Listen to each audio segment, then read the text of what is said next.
nous ne perdons pas courage. Et lors même que notre homme extérieur se détruit, notre homme intérieur se renouvelle de jour en jour. Quelqu'un dit Amen. Le Seigneur soit béni. Nous avions parlé ici, bien-aimés, de l'antagonisme qui existe entre l'homme intérieur et l'homme extérieur. Il y a aussi un combat que nous devons normalement souligner. Nous devons reconnaître ces combats et en être conscients. Et ici, comme je l'ai dit, beaucoup de personnes ne voient que le diable, son armée, les gens qu'il peut utiliser de près ou de loin pour nous combattre. Mais nous ne regardons pas cette stratégie qui consiste quelquefois à utiliser l'homme lui-même pour combattre sa propre vie. Vous savez bien, aimé, il peut y arriver que quelqu'un puisse vous mordre le doigt. Il peut y arriver que quelqu'un puisse vous mordre quelquefois la jambe. Main. Très souvent. Lorsque vous avez une langue mordue, certainement c'est vous-même qui l'avez mordu. Parce qu'il y a des choses, bien aimées, que nous ne pouvons jamais regarder d'autres personnes. Qui s'est déjà mordu la langue ici? Certainement, vous avez déjà vécu cette expérience. Ça veut dire qu'on n'a pas utilisé d'autres dents pour mordre votre propre langue, mais ce sont vos propres dents qui ont mordu votre langue. C'est-à-dire que si vous avez passé des moments difficiles, vous avez passé par exemple une journée difficile parce que vous avez une plaie dans la bouche ou sur la langue, c'est lui qui vous a fait du mal. C'est votre propre mâchoire. Alors là, bien aimé, ne regardez pas ailleurs. J'aimerais vous présenter cette image pour que vous puissiez savoir comment quelquefois l'homme se trompe aussi dans le combat lorsque le combat prend cet angle-là. J'ai vu des personnes exercer un petit travail. À la maison, ça peut arriver que vous puissiez devenir aussi un ouvrier. Commencez à travailler, un petit travail. Vous êtes en train, par exemple, d'arranger la porte de votre armoire. Vous êtes en train d'arranger, par exemple, la porte de la chambre. Vous avez besoin d'un marteau. Vous avez besoin d'un outil. Vous êtes en train de travailler. Quelquefois par imprudence, au lieu que vous puissiez taper sur la pointe ou la cible, vous avez manqué la cible. Et quelquefois vous avez cogné, vous êtes cogné vous-même. Ça vous est déjà arrivé? Vous êtes cogné quelquefois le doigt. Très souvent, s'il y a des gens à côté, vous vous déchargez sur ces gens-là. Vous avez vu ça? Hein? Quelquefois, il y a des enfants qui font de bruit. Mais toi, tu es là en train de taper sur quelquefois un morceau de bois. Et quand tu as raté la cible, le marteau que tu as tombe sur ton doigt. Cette douleur-là. Quelquefois, on s'en prend sur les enfants qui sont en train de faire du vacarme. Qui était ici avec vos bruits là? Mais il y a quel rapport entre le bruit et le marteau qui atterrit sur ton doigt? Quel rapport y a-t-il entre le bruit et le marteau qui atterrit sur ton doigt? Est-ce que vous avez déjà vu un bruit qui déplace un marteau? Non. Mais ce que nous faisons, ce n'est que une réalité en fait. Dans le combat, l'homme cherche toujours quelque part là où c'est déchargé, même si la personne elle-même est responsable ou encore elle est à la commande de ce qui lui est arrivé. Et c'est ce que vous devez aussi observer, et c'est notre sujet du jour. Alléluia. L'homme intérieur aussi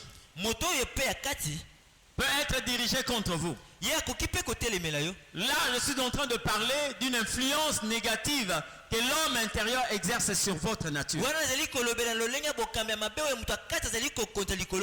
Je suis en train de voir une personne dans la Bible. Saül. Lorsque vous lisez superficiellement la Bible, à part les ennemis qu'Israël avait, les Philistins, les Amalécites, les Syriens, qui pouvait être un autre ennemi pour Saül? C'était qui? David. N'est-ce pas? Si vous lisez superficiellement la Bible, vous allez vous rendre compte que Saül considérait David comme un ennemi. Un ennemi potentiel. Mais tenez-vous bien. David n'était pas un ennemi pour Saül. David n'était pas un ennemi pour Saül. Ça veut dire quoi? Vous avez ici deux personnes. Là, Saül. Ici, c'est David. Saül n'est pas un ennemi de David. Mais David est un ennemi de Saül. Comment ça? C'est-à-dire Saül considère David comme son ennemi. Mais David n'a jamais été un ennemi pour Saül. Le véritable ennemi de Saül, c'était son homme intérieur. Vous comprenez ce que je dis? Alors qui est David? David, c'est celui-là qui ne s'est pas approché de Saül. Mais c'est Saül qui l'a invité. Si vous voyez David dans le palais royal, il n'est pas venu de lui-même. C'est Saül qui l'a invité. Parce qu'il a entendu parler des bonnes qualités que disposaient ces jeunes hommes. Les bonnes capacités. Faites-le venir. Et David s'est rendu dans le palais royal. Pire encore, il n'est pas venu seul. Il a mené aussi un don que Issa et son père avaient donné pour le roi. Il a amené un cadeau. Et il est venu pourquoi il exerçait un ministère dans le palais en faveur de Saül. Que faisait David? David chantait la gloire de Dieu devant Saül pour le libérer des esprits qui l'oppressaient. Ça veut dire que David agissait en ami. Mais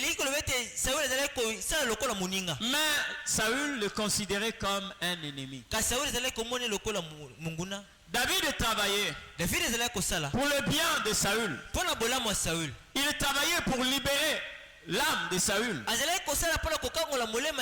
Et à un moment où le roi, malgré son ses habits royaux, malgré sa couronne, il était tourmenté par les démons. Et David était là avec sa harpe. Et il chantait. Et quand l'onction de Dieu était là, Saül était libéré de ses esprits qui l'oppressaient. Il était tourmenté, mais après l'intervention de David, le roi s'est porté à merveille.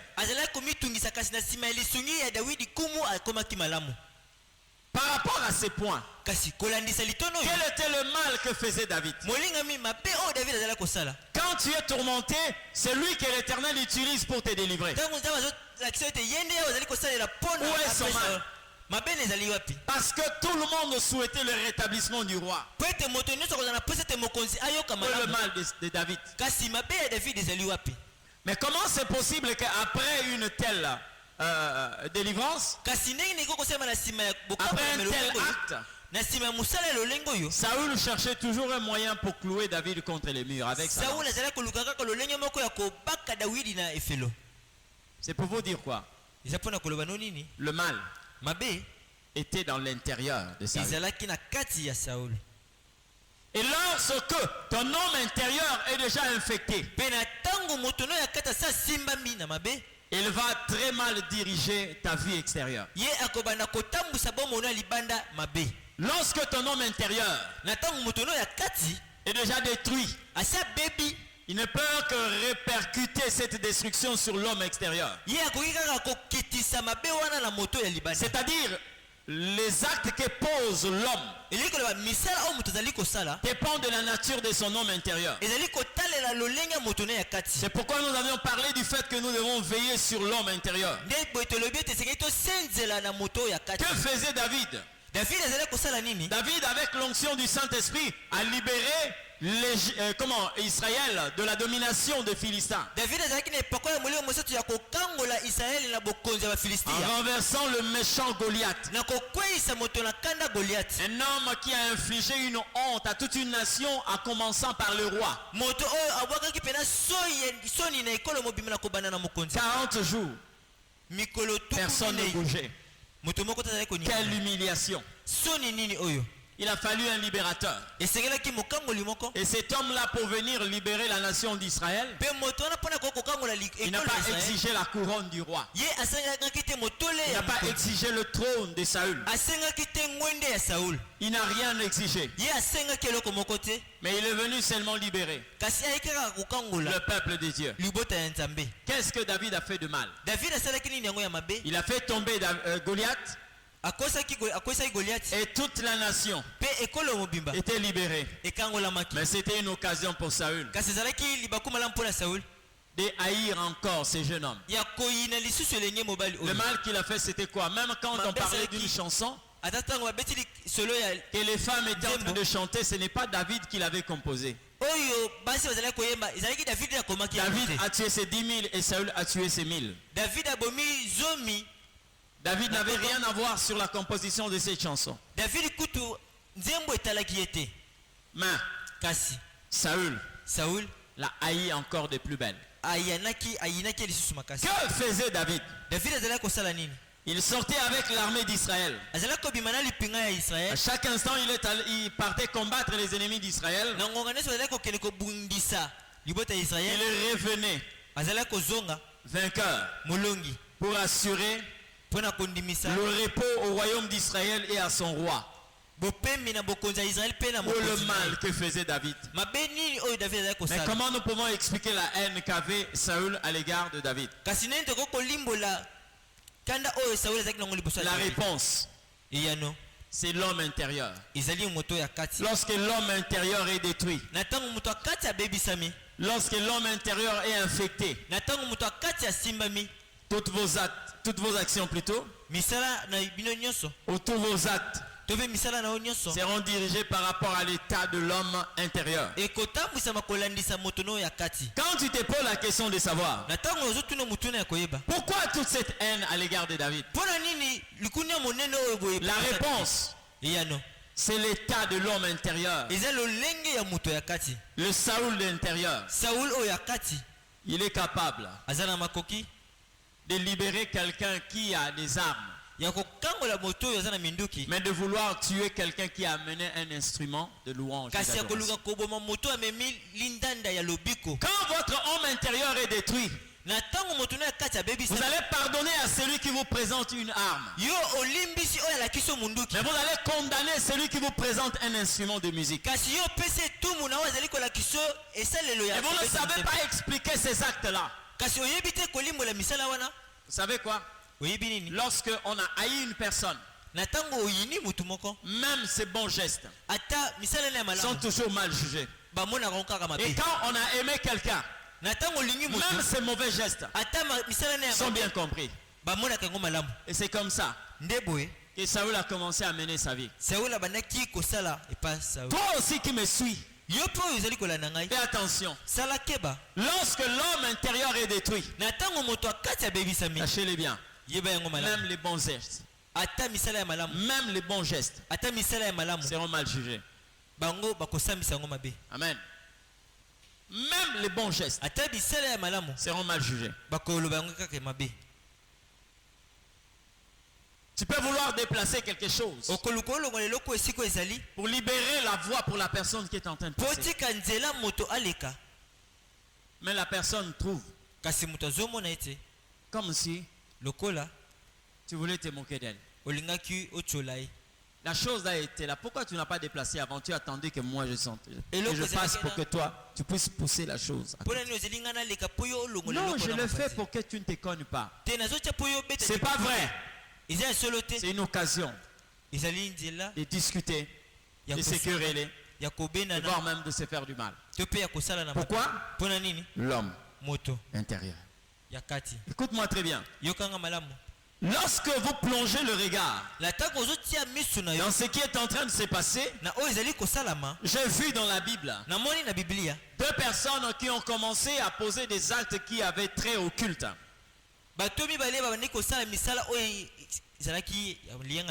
Des rangs d'un culte. Caïn et Abel. Est-ce que Abel était une occasion de chute pour Caïn? Est-ce que Abel était une barrière pour que Dieu ne puisse pas exaucer Caïn? Non, non. Est-ce que le fait que Abel soit exaucé, c'est ce qui a poussé Dieu de ne pas exaucer Caïn? Alors pourquoi tu t'en prends à Abel? Caïn, pourquoi tu te décharges sur Abel? Est-ce que c'est la présence d'Abel qui influence Dieu? Nullement. Non et alors non. La Bible dit ceci. J'aimerais que nous puissions lire ça. Parce que je crois que ça va aider quelqu'un dans le combat de l'homme intérieur. Genèse chapitre 4, le verset 3 jusqu'au verset 5.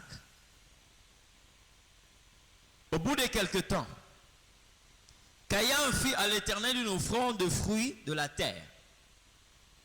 Et Abel de son côté en fit une des premiers-nés de son troupeau et de leur graisse. L'Éternel porta un regard favorable sur Abel et sur son offrande. Mais il ne porta pas un regard favorable sur Caïn et sur son offrande. Caïn fut irrité et son visage fut abattu. Quelqu'un dit Amen. Où est le problème d'Abel dans toutes ces choses? Celui qui a même commencé à offrir à l'Éternel, c'était Caïn. La Bible n'a jamais dit que Caïn avait amené à l'Éternel des choses avariées. Non. Non, non. Ce n'est pas ce que la Bible dit. Caïn a apporté à l'Éternel Dieu le prémisse de son travail. Abel aussi de son côté en a fait de même. Mais leur problème c'était leur intérieur. Amen. C'était leur intérieur. On peut bon apporter des choses à l'Éternel, mais notre intérieur. Parce que les hommes voient ce qui frappe aux yeux. Mais l'Éternel est celui qui sonde le rein et le cœur. Il voit à l'intérieur de l'homme. Et quand ces 2 frères se sont présentés devant Dieu, Caïn a apporté son offrande. Abel aussi en a apporté les siennes. La Bible dit l'Éternel jeta un regard favorable sur Abel et sur son offrande. C'est-à-dire, il a agréé l'offrande d'Abel. Mais l'Éternel Dieu ne porta pas un regard favorable sur Abel, sur Caïn plutôt, et sur son offrande. Ça veut dire quoi? Il y avait quelque chose que l'Éternel avait détesté dans Caïn. Est-ce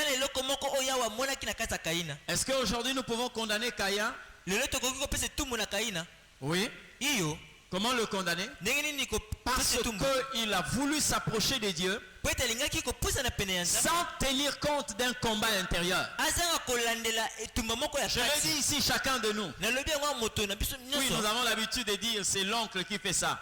C'est la famille qui fait ça. C'est ma grand-mère. C'est mon oncle paternel qui fait ces choses. C'est le diable, c'est les démons. Mais il y a aussi un combat que nous vivons qui trouve sa source dans l'homme intérieur. C'est-à-dire c'est l'homme intérieur, ton homme intérieur qui combat ta propre vie. C'est ton homme intérieur qui combat ton existence. Mais nous avons que le regard tourné vers les hommes, vers l'extérieur. On ne voit que le combat de la famille. Mais ici, le diable s'est servi de Caïn dans sa dimension intérieure pour combattre sa vie. Et si Abel a continué à marcher avec Caïn, c'est parce qu'il s'est fié à l'homme extérieur qui pouvait donner l'impression d'être en accord avec lui. Mais l'homme intérieur était déjà en désaccord avec Abel. Mais comme il ne nous est pas donné la possibilité de sonder l'intérieur de l'homme, Abel continue à marcher avec Caïn. Nous sommes en train quelquefois d'appeler frères et sœurs extérieurement ceux qui ont déjà la qualité des ennemis intérieurement. Et nous continuons à marcher avec ces genres de personnes. Nous continuons à croire à ces genres de personnes. Mais pourquoi est-ce que il y a beaucoup de cas d'empoisonnement dans la vie quotidienne, dans nos familles, dans les sociétés, voire même dans l'église? Pourquoi est-ce que les gens sont en train de se comporter comme ceux qui étaient en train de jouer au ping-pong? On se lance des paroles, on s'insulte, même à la télévision, parmi les acteurs. Entre les acteurs politiques, entre ceux qui se disent enfants de Dieu, entre guillemets. C'est parce que nous ne nous rendons pas compte de cette stratégie. Il y a un autre qui croit. Et parce que là-bas il y a beaucoup de fidèles, c'est que lui il est en train de combattre mon ministère. Non. Si tu es déjà habité par un tel sentiment, voyons que l'autre qui est en train de monter, c'est sa montée qui conditionne ta descente. C'est que tu as un problème avec ton intérieur. Ton ennemi le plus cruel, c'est ton intérieur. Il y a des personnes qui sont là en train de se victimiser, croyant que l'exaucement des autres, c'est ce qui cause leur disgrâce. Non. Est-ce que Vachi pouvait considérer Esther comme une rivale? Non, donc tu as un problème avec ton intérieur. Tu es une femme extérieurement, et à l'intérieur tu es un homme. Parce qu'une femme, Dieu l'a créée pour qu'elle soit soumise. Et toi, quand Assyrus est en train d'appeler son épouse pour qu'il la présente devant ses généraux, toi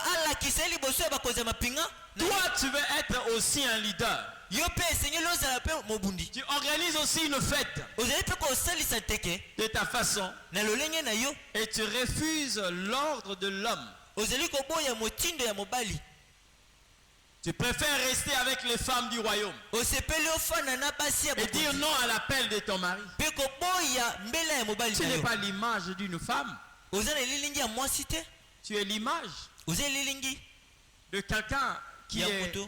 En fait, c'est comme quelqu'un qui est hermaphrodite. Ça veut dire que vous avez double nature. Vous êtes comme un lombric, le ver de terre, mâle et femelle. Parce que si on est femme, la Bible dit, femme, soyez soumise. Femme, soyez soumise. Toi, tu es compté parmi ces femmes, même si tu es devenue reine. Le fait de devenir reine ne fait pas de toi un homme. Tu es une femme devant celui qui est appelé roi. Quand il t'appelle, tu as le devoir de soulever ta couronne et de te présenter devant lui en femme soumise. Le fait de ne pas concilier cette nature, ton intérieur avec ton extérieur, ça fait de sorte que Vachi a été répudiée. Vous comprenez? Elle a perdu la qualité d'une reine. Et le roi a choisi Esther. Est-ce que nous pouvons dire que Esther est une rivale pour Vachi? Non. Non, je l'ai dit encore, non. Est-ce que tu peux la considérer comme ton ennemi? Non.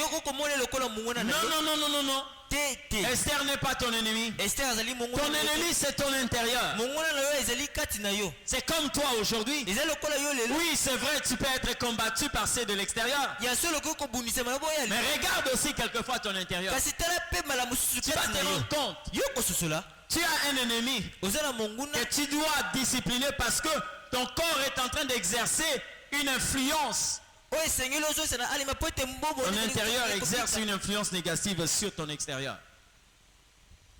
Et c'est ce qui te pousse à prendre de telles positions.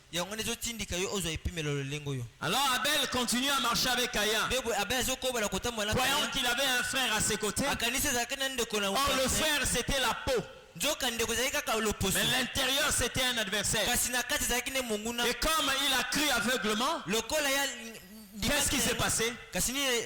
Pendant que certainement il pensait à autre chose,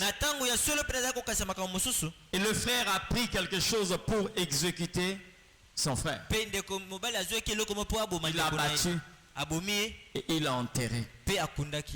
Abel a été tué par son frère. Caïn fut le premier meurtrier après Satan. J'aimerais dire à une personne, si nous avons eu le temps de chasser les esprits qui nous dérangeaient,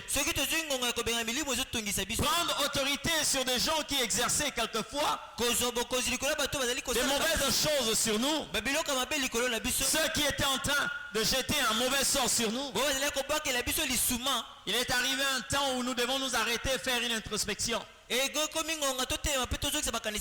si aussi notre intérieur n'est pas en train de participer à notre combat. J'aime une phrase que l'Éternel va utiliser sur Lucifer pour qu'il devienne Satan. Il n'était pas Satan, il n'était pas le diable, il n'était pas le tentateur. Au début il était Lucifer, l'astre brillant. Il était un serviteur de Dieu, un instrument pour la gloire du Seigneur. Comment est-ce que Lucifer est devenu Satan? Parce que il avait connu un combat intérieurement qui a mené sa chute extérieure. Écoutez ce que la Bible dit. Ézéchiel chapitre 28 le verset 15. Je vais t'apprendre et t'appeler aujourd'hui à regarder ton intérieur.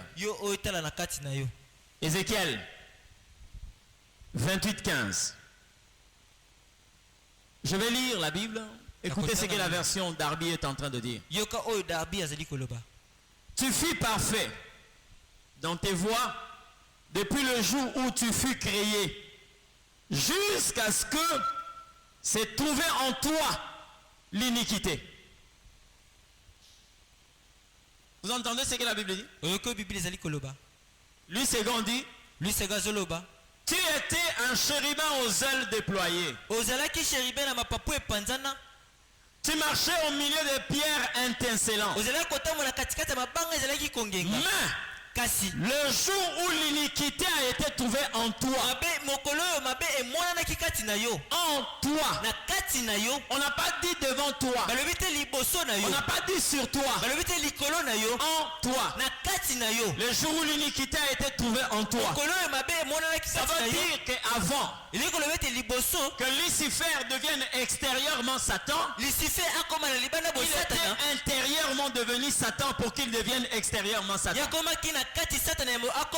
Ça veut dire ceci. Tel que tu me suis, lorsque tu ne sais pas arrêter l'influence négative que peut exercer ton homme intérieur sur ton homme extérieur, on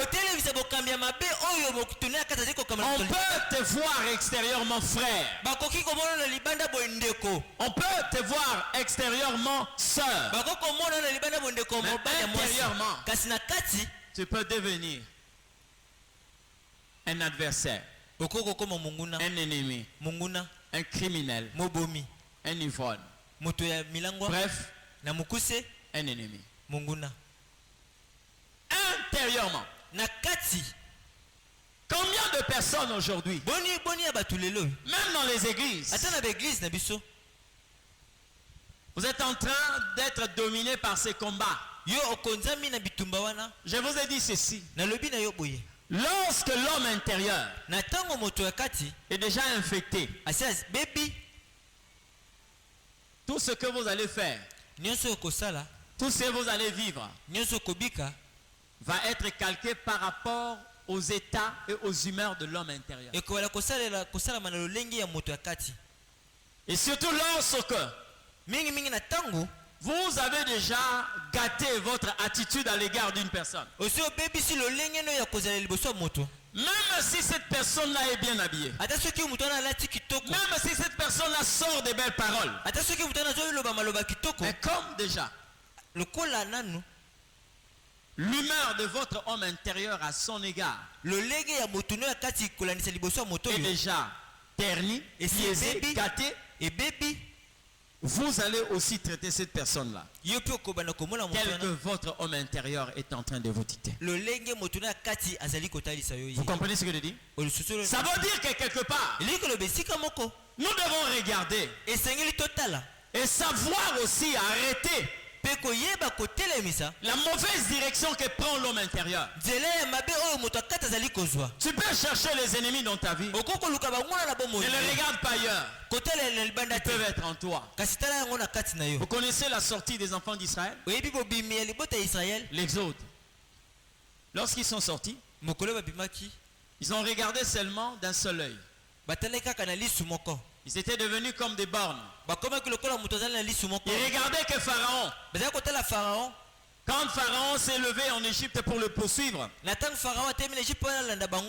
ils ont crié vers Moïse. Ils ont crié vers l'Éternel.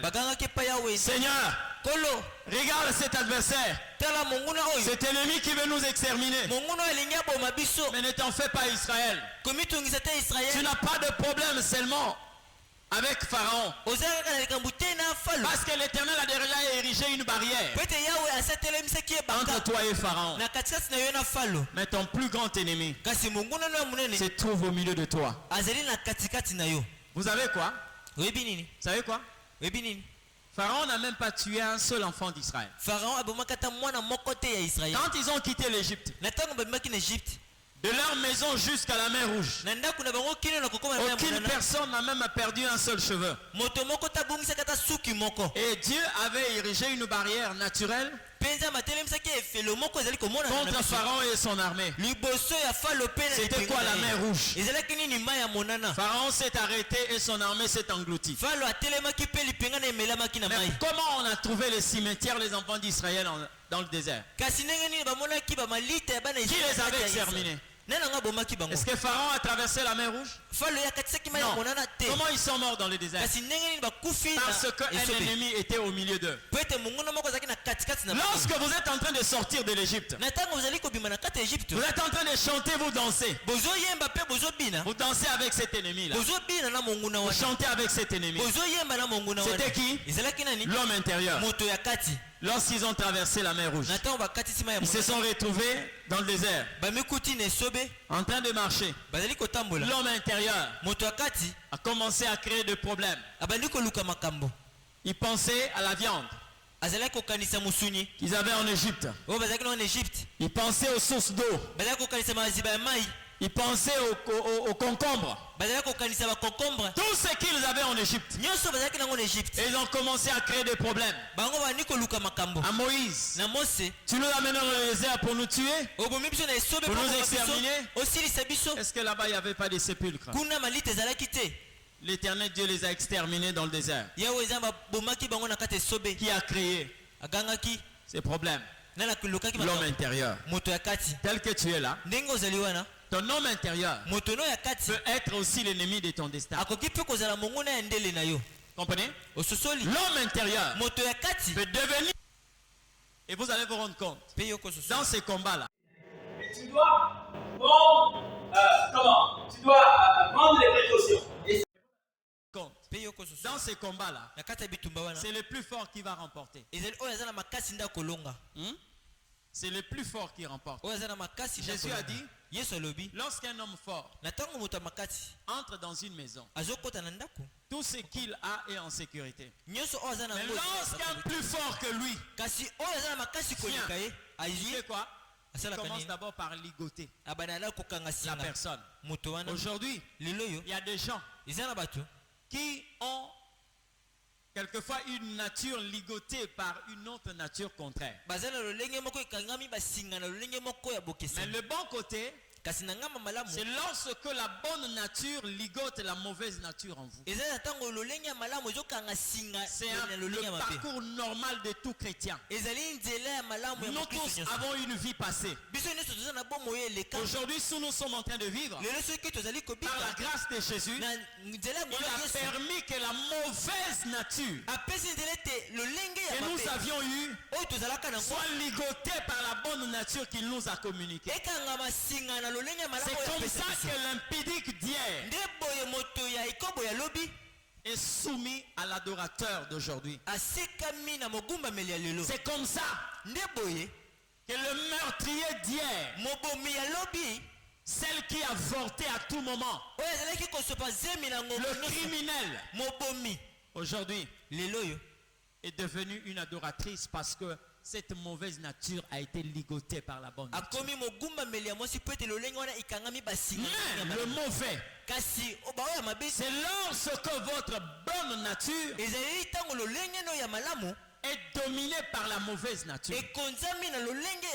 Vous croyez que Judas n'avait pas de bonnes choses? Vous croyez que Judas n'avait pas de bonnes qualités?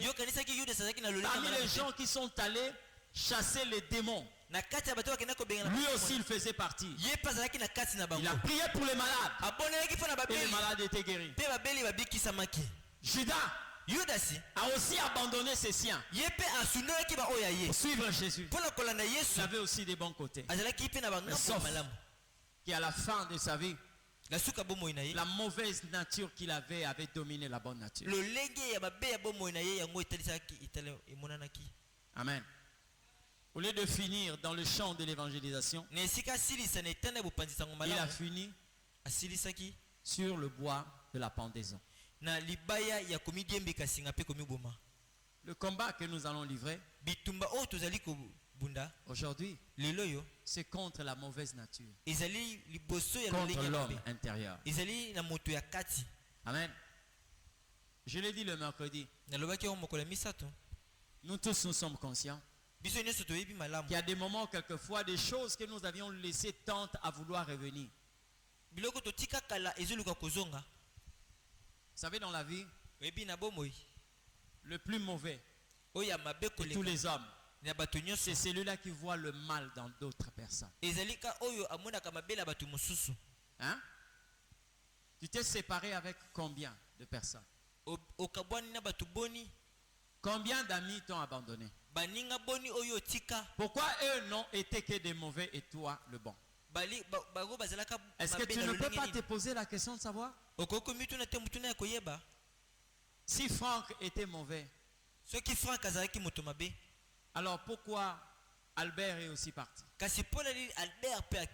Si Franck et Albert étaient mauvais, pourquoi Célestine est aussi partie? Pose-toi la question de savoir, est-ce que je n'ai pas un ennemi extérieur qui fait de sorte que je ne puisse pas rester avec les gens? Si tu comprends ces choses, tu vas aménager le chemin de ta destinée. Le chemin de ta destinée. Amen. La Bible dit ceci. Lorsque tu as vu la paille dans l'œil de ton prochain, commence d'abord à regarder ton œil. Peut-être que toi tu as une poutre. Non, nzete. Et moi, lorsque je lis ces textes-là, je dis souvent, s'il y a une personne qui te dit que tu as une paille dans l'œil, et que toi tu remarques que lui il a une poutre, ne crois pas d'abord à ses paroles. Parce que le fait d'avoir une poutre dans son œil va lui empêcher d'avoir une bonne vision. C'est-à-dire la paille qu'il est en train de voir dans ton œil n'est pas réellement une paille. Vous savez quoi? Lorsque nous étions enfants, on avait quelquefois le temps de faire un jeu. Je ne sais pas si c'était bon ou c'était mauvais. On s'est donné ce malin plaisir-là de vouloir voir les gens à deux. Tu vois une personne double. Tu as déjà fait ça? Tu fais ça. Hein? Tu as déjà fait ça? Ah. Tu fais ça. Tu vas te rendre compte que tu as une personne devant, mais tu la vois en double. Donc, si on a mis balai, il y a un problème. Parce qu'il est seul. Mais toi, par rapport à ce que tu as fait entrer dans ton œil, ça te donne une double vision. Ça veut dire, quand quelqu'un a une poutre dans son œil, ne te fie pas à son témoignage lorsqu'il te dit que tu as une paille. Parce que la chose qui est dans son œil lui donne une mauvaise vision. Amen. Tu dois être souple et voir aussi ta propre vie. Amen. De voir aussi ta propre vie, ton intérieur. Beaucoup de personnes aujourd'hui ont pris de mauvaises directions parce qu'ils ne se sont pas rendus compte. Ils ont commencé déjà à déraper bien avant. J'ai souvent l'habitude de le dire. L'homme ne se perd pas le même jour. L'égarement est un processus. Même temps au monde à bateau,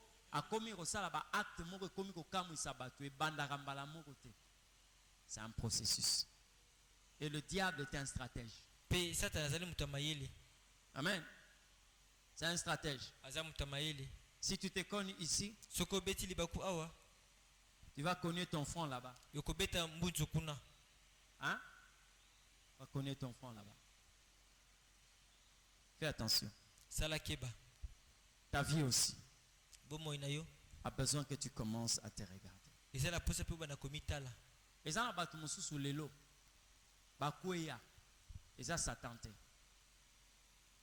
Hein? Regarde ce que l'Éternel Dieu dit dans une des églises de l'Asie mineure dans le livre d'Apocalypse. Ce que j'ai contre toi, c'est que tu as abandonné ton premier amour. Souviens-toi d'où tu es tombé. Il n'a pas dit souviens-toi là où on t'a fait tomber.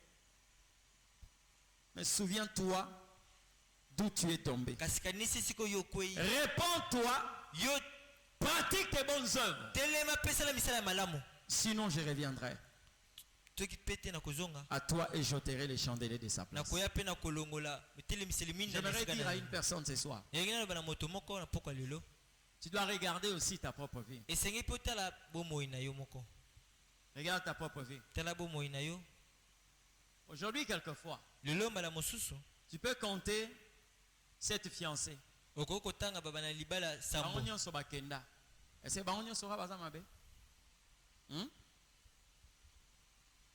Est-ce que tu ne regardes pas quelquefois, il y a quelque chose en toi qui t'empêche? Je vous ai dit une fois, j'étais en train d'encadrer des futurs mariés dans d'autres rôles d'encadreur pour des conseils prénuptiaux. J'étais en train d'entretenir ces couples. Je devais les recevoir séparément. J'ai reçu la femme. Et après, j'ai reçu l'homme. Parce que je devais donner à chacun d'eux l'opportunité de dire ouvertement et librement. Ils ont parlé. Mais j'ai décelé quelque chose. Quand j'ai posé la question à la femme, dis-moi, en tant qu'une personne, toi tu veux t'engager dans le mariage. Qu'est-ce que tu n'aimes pas? La première des choses que cette femme va dégager. J'ai béni le Seigneur parce que c'est le Saint-Esprit qui lui a poussé à ne pas garder cela. Parce que ça allait la détruire. Elle dit ceci. Elle a parlé en lingala en disant, parce que ngana lingala te, mobali amone langa. Hein?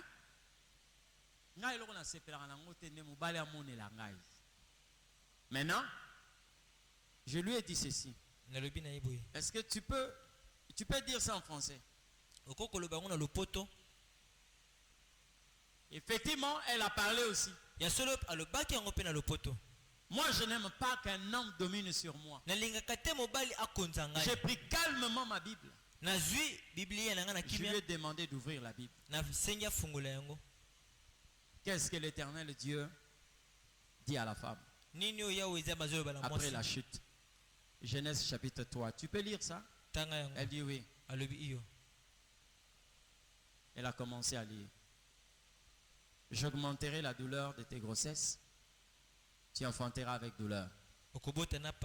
Tes désirs se porteront vers ton mari. Mais il dominera sur toi. Je lui ai dit ceci. Tu vois avec la pensée là.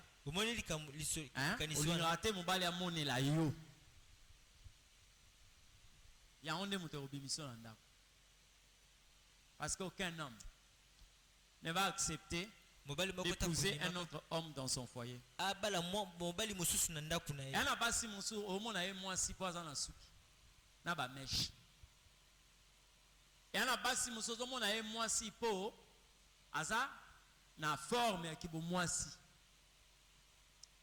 Mais c'est pas fungoli okati na ye chef coutumier na mobali. Tu vois la chose qui va te combattre, c'est cette chose-là. Nous avons quelquefois des déclarations. Curieusement, dans ces pays, ce qui quelquefois doit normalement énerver les gens, c'est ce qui intéresse les gens. La République démocratique du Congo, bon, pas pour la plus grande majorité. RDC, bon, en fait, il peut y avoir une majorité, mais il y a toujours une faible minorité qui est normalement à l'écart de ces genres de principes. Nous vivons une sorte de colonisation de la rue par l'intellectuel. Non, c'est-à-dire que nous vivons la colonisation de l'intellectuel par la rue. C'est l'homme de la rue qui tente maintenant à coloniser l'intellectuel.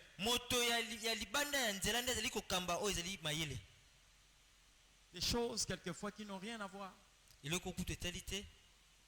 C'est ce que les gens sont en train de chercher. Regardez dans les réseaux sociaux. Il suffit seulement que quelqu'un sorte un cri bizarre. Même dans l'autorité, moi si nzoto. Moi si nzoto. Oui. Mais la Bible, moi si des soumissions. C'est ce qui fait la femme. Amen. C'est ce qui fait la femme. C'est ce qui va te combattre. Comment c'est possible qu'une femme, c'est vrai que tu peux commencer une carrière où vous n'avez pas par exemple un jacuzzi, vous avez une salle de bain ou bien je ne sais pas baignoire ou comment là, non, quelquefois c'est un faible commencement où l'homme a besoin d'un seau d'eau pour se laver. Et quand il te dit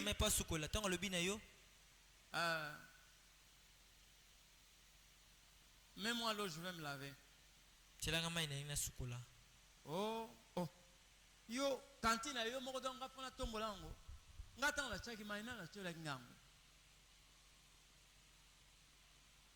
Bien aimé, vous savez, quelquefois en tant que pasteur, il y a des choses. Hein? Il y a des choses que nous rencontrons quelquefois. Un problème de couple, vous vous posez la question. Mais bateau baba na randengeni. Est-ce que tu peux me mettre de l'eau, je vais me laver. Oh. Donc il y a la cantine, il faut que ngana tombola. Oh. On ni gonyo kola mutu bo. Ngata ngona tombola cantine ngana ya tombola na ngena otikilanga. Oh. Et on trouve ça normal. Normal. Au moins soki mbali na kanyo na makama ndenge wana. Soyez que tout le conseil. Pour reconnaître ngate. On a routine d'aéta beta yo. Parce que je ne le ferai pas. Et moi je l'ai jamais fait. Maman est là. Je n'ai jamais même porté la main sur lui parce que pour moi bon, je ne peux même pas le faire. Et retire la péroyate. Donc je ne peux même pas vous conseiller de la sorte. Mais en tout cas, je crois que tu seras mise à ta place.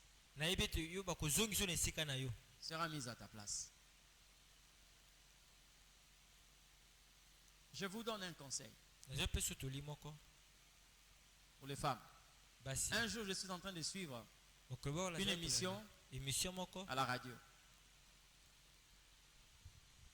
Je n'avais pas l'intention de suivre. J'ai changé la chaîne, une bande.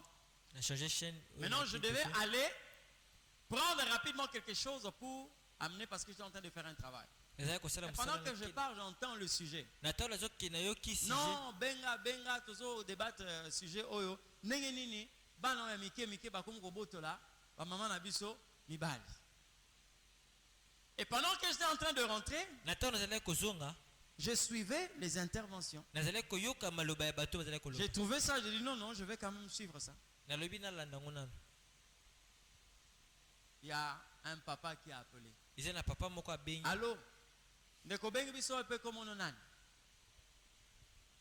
Il n'a pas donné son nom. Il dit seulement, papa, mon ibana mike wana obino solo baba na mike. Soki na longwe musala na moma ya pause na ke kuna. Tango koma boyesi achela ki omai ya mwa ched akotio makolo na kati. Alongo liyo chemise. Otika na sengle aposi liyo ventilateur.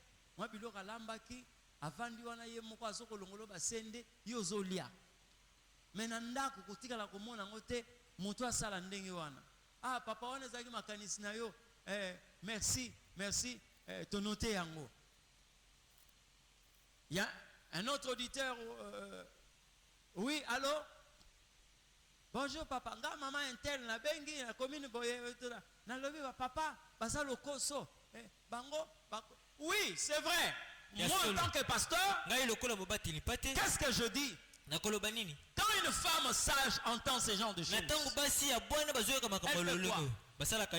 Parce que tango mutazolo bake kuna balongola nga basende na mbisi. Tango nazolia donc ya zolongola ka basende. Okolia basende te parce que muyibi azalaka toujours ndenge wana. Pourquoi liaka batuma ko le fois fula rayo? Mais toi quand tu sais que non, cet homme-là peut sortir pour ça.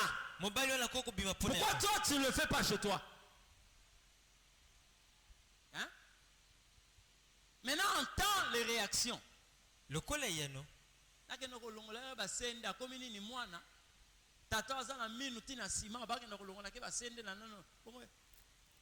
Mais vous êtes en train d'oublier que Dieu peut vous donner un secret. Même par une nature intérieure. Ça peut vous empêcher d'exploiter ces secrets-là pour apaiser les eaux qui sont en train de s'agiter dans votre maison. Moi, si amaïe la quoi comprendre le bien, ah donc moi papa yo pour la vendre ça y est. Parce que j'ai déjà entendu un tel témoignage. Ah, tu es beau hein? Je dis oui. Ma femme a l'habitude de me dire ça. Tu es très bien habillé. Ma femme a l'habitude de me dire ça. Elle m'a dit ça même à la maison. Ah, madame, tu es très belle. Ah, merci. Mon mari a l'habitude de me dire ça.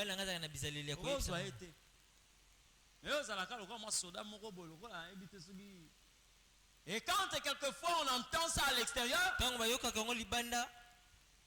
vous étiez à l'école, vous avez entendu parler d'une récitation, le corbeau et le renard? Hein? Il a été attiré par quoi? Belle parole. Faites attention. Hein? Nous avons tout à notre disposition. Mais, quelquefois, nous ne sommes pas capables de nous appliquer.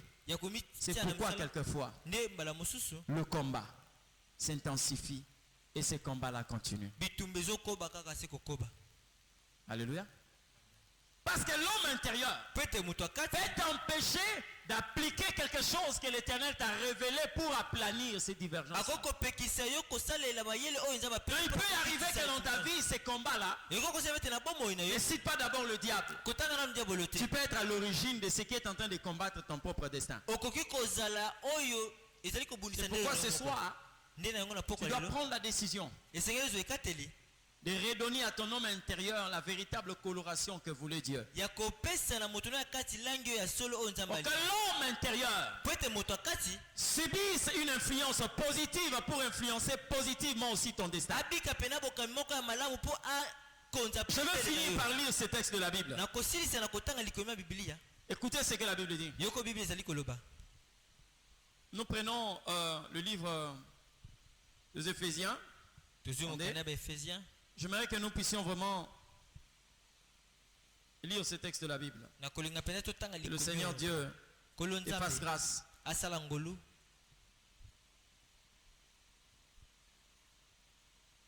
Écoutez ce que la Bible est en train de dire. Éphésiens, chapitre 3, le verset 16. Enfin qu'il vous donne, selon la richesse de sa gloire, d'être puissamment fortifié par son esprit dans l'homme intérieur. C'est-à-dire, c'est l'esprit qui exerce une influence positive sur l'homme intérieur pour que l'homme intérieur influence positivement votre homme extérieur. Alléluia. Que plus jamais qu'on entende au-delà de toi dire un cœur me dit va, un autre cœur me dit ne part pas. Parce que tu es une seule personne, tu ne peux pas avoir deux voix en toi. Tu ne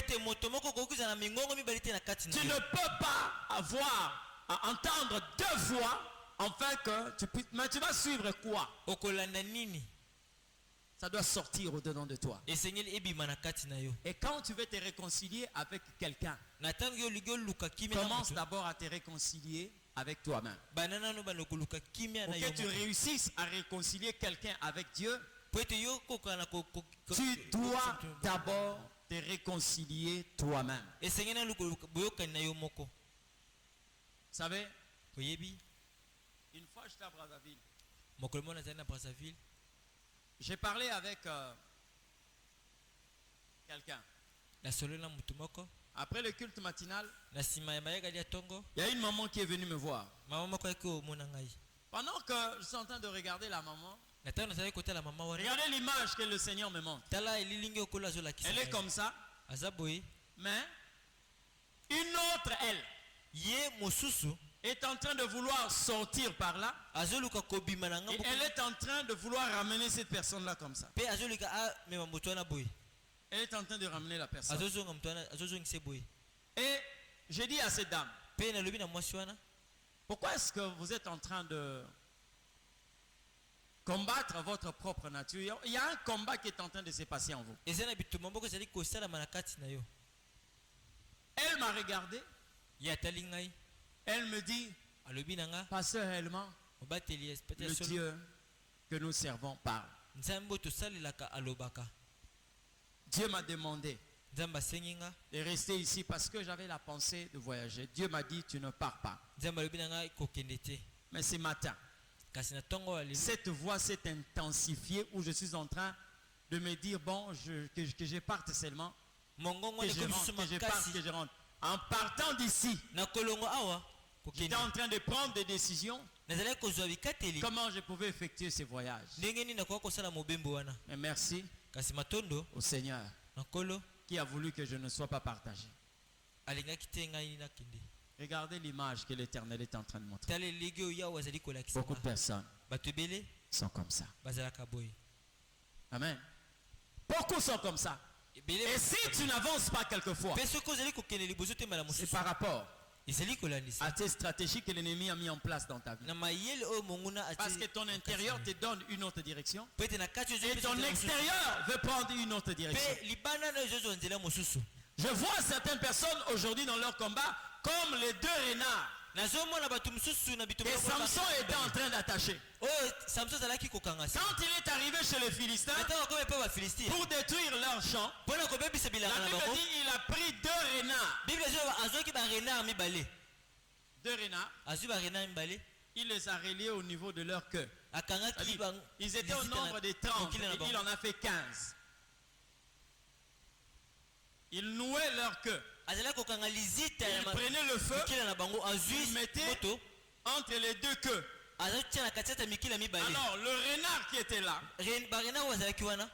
celui qui était à gauche voulait aller à gauche, celui qui était à droite voulait aller à droite, mais oubliant qu'ils étaient liés par le même sort. Or, s'ils avaient compris, ils pouvaient seulement prendre une même direction et fuir. Mais comme ils sont diamétralement opposés, ils peuvent faire 4 jours au même endroit parce que quand celui-là tire, celui-ci va tirer de l'autre côté.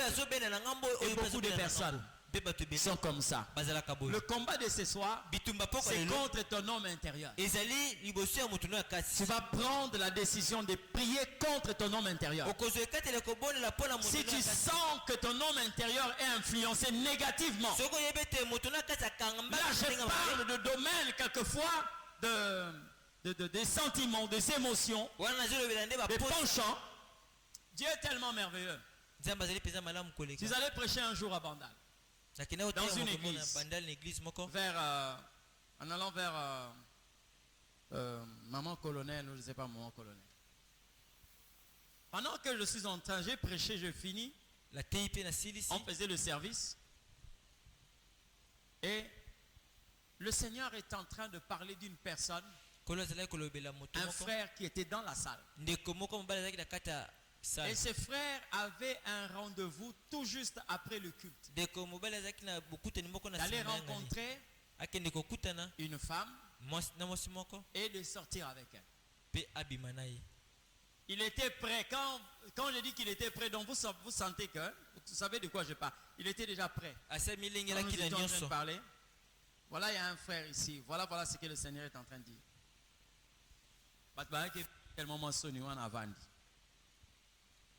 Le Seigneur a encore précisé, il est dans la rangée du milieu. N'est pas parce que ce n'est pas toi en fait. Il y a quelque chose qui doit normalement se passer. Ce frère s'est levé. Il est venu jusque devant. J'avais un rendez-vous avec une fille. On s'était fixé à 19h30, c'est-à-dire que c'est après le culte. On devait se rencontrer. Bon. On a déjà parlé avec elle et tout. Mais il y avait une autre rencontre aujourd'hui. Je crois que vous comprenez ce que je suis en train de dire. J'ai dit oui, je comprends. Vous savez pourquoi Dieu t'a appelé? Parce que cette fille est atteinte, elle est malade. C'était le jour où normalement toi tu devais gâcher la bonne santé que Dieu t'a donnée.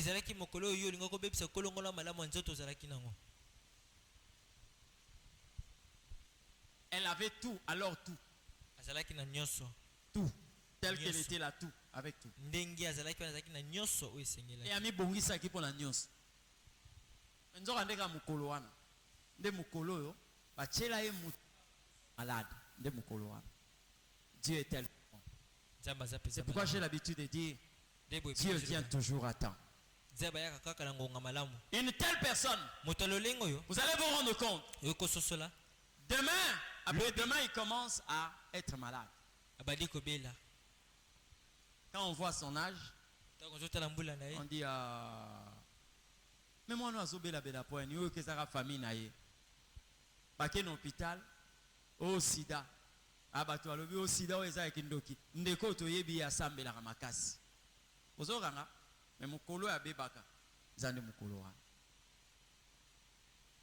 Mais tel qu'il était là, si Dieu n'avait pas parlé, malgré la prédication, l'homme intérieur avait déjà le regard tourné vers cet hôtel.